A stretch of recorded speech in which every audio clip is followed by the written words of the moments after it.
It seems these days we hear more and more about data breaches and hacking and online security in general. Yeah, definitely. And it's easy to think, right, like, okay, as long as I have a strong password yeah, and, some antivirus software, I'm good. right. But Mm-hmm. what if I told you that there's this whole other level of vulnerability, like kind of lurking beneath the surface, called a cache side channel attack? Yeah, these are really interesting because they're not what you think about. Right. Like when you think about getting hacked. It's not the stereotypical, like, Hollywood, Exactly. someone's in a dark room with a hoodie on. Exactly. Well, yeah, hacking into the mainframe. Yeah. So cache side channel attacks are interesting because they exploit the way computers work. Okay, so for those of us who, aren't like computer science PhDs, Right. what exactly is a cache and why should we even care about it? So a cache is basically just a way for your computer to store information that it needs to access quickly. Okay. So like imagine you're at a restaurant. Okay. And you order a Diet Coke. And then you go back to that same restaurant the next day and you order another Diet Coke. Right. The waiter might remember, oh, you're the Diet Coke person. Okay. And so they'll be ready with your Diet Coke. Gotcha. So it's all about efficiency. Exactly. It's about making things faster because if your computer had to go all the way to the hard drive every time it needed to access a piece of information, that would take a long time. Yeah. But if it can store it in a cache, that's much faster. Okay, but this is where it gets a little unnerving, I'm guessing. Exactly. Because I think about encryption and that being like, the gold standard. Right. So is this like circumventing the encryption? It's not that it's breaking the encryption. Oh. It's that it's using information that's leaked from the cache to figure out what's going on. Oh, so it's more like instead of like breaking in the front door, they're listening at the window and kind of... Exactly. It's like a side channel. It's like you're not attacking the system directly. Right. You're attacking it from the side. Interesting. And this is not a new idea. No, not at all. This has been around for a while. This has been around for a long time. One of the earliest examples was back in World War II. Wow. They called them Tempest attacks. Tempest. Yeah, and they would look at things like electromagnetic emissions from devices. So like if you have a cipher machine that's encrypting messages, that machine is also emitting electromagnetic radiation. And you can actually analyze that radiation to figure out what the machine is doing. Wow. So even back then, they were realizing that there's these like unintended signals that you can use to like spy on people, essentially. Exactly. And it's just gotten more and more sophisticated over time. Wow. Okay. So what can attackers actually do with these cache side channel attacks today? So they've gotten really good at it. Yeah.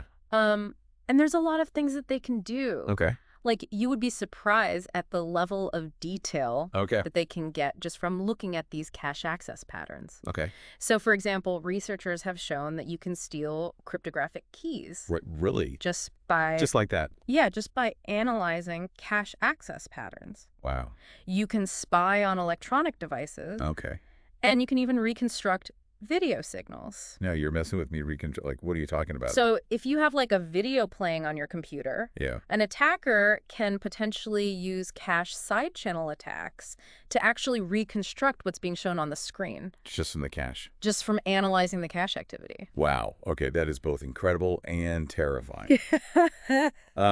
Okay, so let's make this real world for me. Okay. How would this actually play out? Okay. So let's say you are using a public Wi-Fi network. Okay.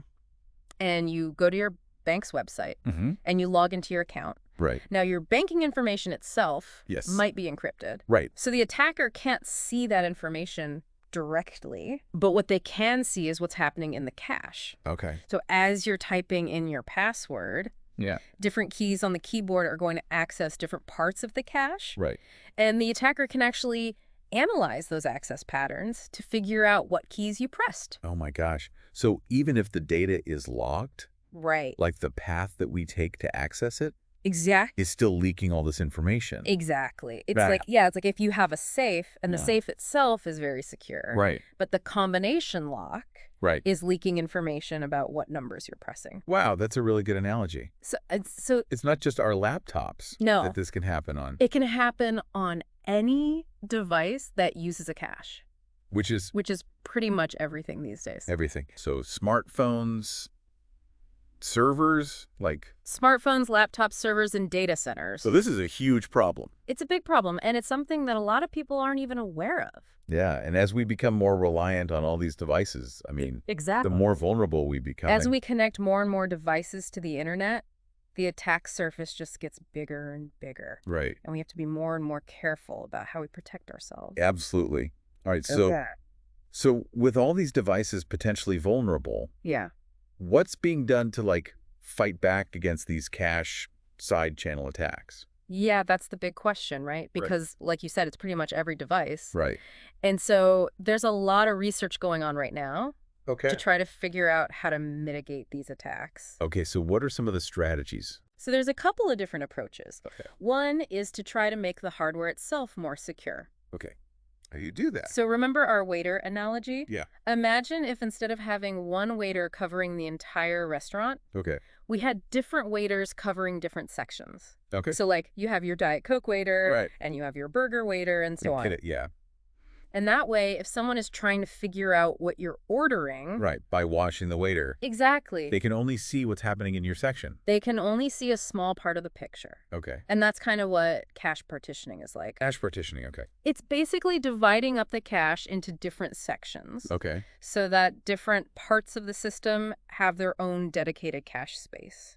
Okay, so it's like making it harder to connect the dots. Exactly. By, like, separating everything out. Exactly. It's like having separate order books for each section of the restaurant. Got it.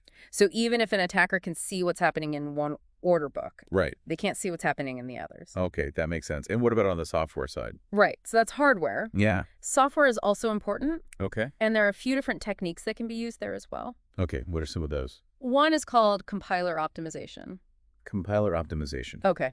And essentially what this means is that the compiler, which is the program that turns your code into something the computer can understand, can actually try to make your code more resistant to cache side channel attacks. Okay, how so one way it can do that is by making the code's execution more consistent. Okay. So that it doesn't matter what data is being processed. Yeah. The cache access patterns look the same. Oh, so even if the attacker knows what they're looking for, right, it's harder to actually get the information. It's like if you're trying to read a book over someone's shoulder. Okay. And they keep flipping the pages randomly. Right. It's going to be really hard to follow the story. Yeah, that's a good way to put it. And then there's code randomization. Code randomization, okay. Which is even more powerful. Okay. Because it actually rearranges the code itself. While it's running? While it's running. Wow. So it's like if the book was constantly rearranging its pages while you were trying to read it. That would be very difficult. Yeah, it'd be really hard to follow. To say the least. Okay. Right. So those are just a couple of examples of software-based defenses. And what about cryptography itself? Yeah, cryptography is still incredibly important. Okay. Because even if an attacker can get some information from a cache side channel attack, if the data itself is encrypted, it's going to be much harder for them to actually make sense of it. So it's like that extra layer of protection. It's like having a vault inside of a vault. Right. Even if someone manages to get through the first layer of security, they still have another layer to get through. Okay, so we've got these hardware defenses. Right. Software defenses, strong encryption. Are we winning? That's the thing about security, right? Sure. It's never a case of winning or losing. Right. It's a constant arms race. Okay. So as soon as we develop new defenses, the attackers start looking for new ways to attack. So it's like this cat and mouse game. Exactly. It's trying to stay ahead. And one of the challenges with some of these defenses, like cache partitioning, is that they can sometimes impact performance. Okay, so it's like a trade-off. Exactly. Between security and speed. Right, because if you have all these separate caches, it can make the system a little bit slower. Okay, I see. So it's about finding that right balance. Exactly. It's about finding the right balance for your particular needs. Okay. And that's why this field is so interesting. Right. Because it's constantly evolving. So where does this leave, like, the average person? Right. So it can seem kind of scary, right? A little bit, yeah. Like everything is vulnerable. Yeah. And there's nothing we can do about it. Right. Should we be, like, scared to use our computers? No, not at all. I think the most important thing is awareness. Okay. Just knowing that these attacks exist is a huge step in the right direction. Okay. Because then you can start to take steps to protect yourself. So what are like some practical things? So one of the easiest things you can do is Yeah. keep your software up to date. Oh, so those update reminders. Yes. Those update reminders are actually really important. Okay. Because a lot of times they include security patches that address known vulnerabilities. So they're not just there to annoy us. No, they're actually there for a reason. Good to know. And then, of course, there are all the usual cybersecurity best practices. Right. Strong passwords, all that. Strong passwords, being careful about what links you click on, using a VPN on public Wi-Fi. Yeah. Okay, all that good stuff. All that good stuff. Yeah, I think it's good to remind people of that. Definitely. Because it's easy to get complacent. Exactly. And think like, oh, it'll never happen to me. Right. But it's better to be safe than sorry. Absolutely. Okay, so it seems like the takeaway here is while these cache side channel attacks are definitely concerning, we're not powerless against them. Exactly. There are things we can do. There are definitely things we can do to protect ourselves. Okay. And it's an ongoing area of research. Right. So new defenses are being developed all the time. That's good to know. Okay, so that brings us to kind of the big question here. Okay. If these attacks can exploit something as fundamental as the way our computers manage data, what other like unexpected vulnerabilities might be out there? That's a great question. And to be honest, it's something that keeps me up at night. Really? Yeah, because as our devices become more and more complex and we connect more and more things to the internet, it's just more opportunity. Exactly. The attack surface just keeps getting bigger and bigger. Right. And it's hard to predict what the next big vulnerability will be. Yeah. But one thing's for sure. Yeah? It's going to be something that we haven't even thought of yet. Okay, well, that's a comforting thought. But that's the nature of security, right? Right. We're always playing catch up. Always a step behind. But that's why it's so important to stay informed. Right. Stay vigilant, all that. Exactly. Yeah. Stay informed, stay vigilant, and be proactive about your security. Great advice. Great advice. So yeah, it's an exciting time to be in cybersecurity. Okay, I guess so. Yeah. A lot of challenges, Right. but also a lot of opportunity. Okay, so we'll leave it there. I think that's a good place to stop for part 2 of our deep dive here Sounds good. on cache side channel attacks. Okay. We'll be back in a bit with part 3. See you then. So it really makes you think. Yeah. If our computers can leak information just through like the way they access data, Right.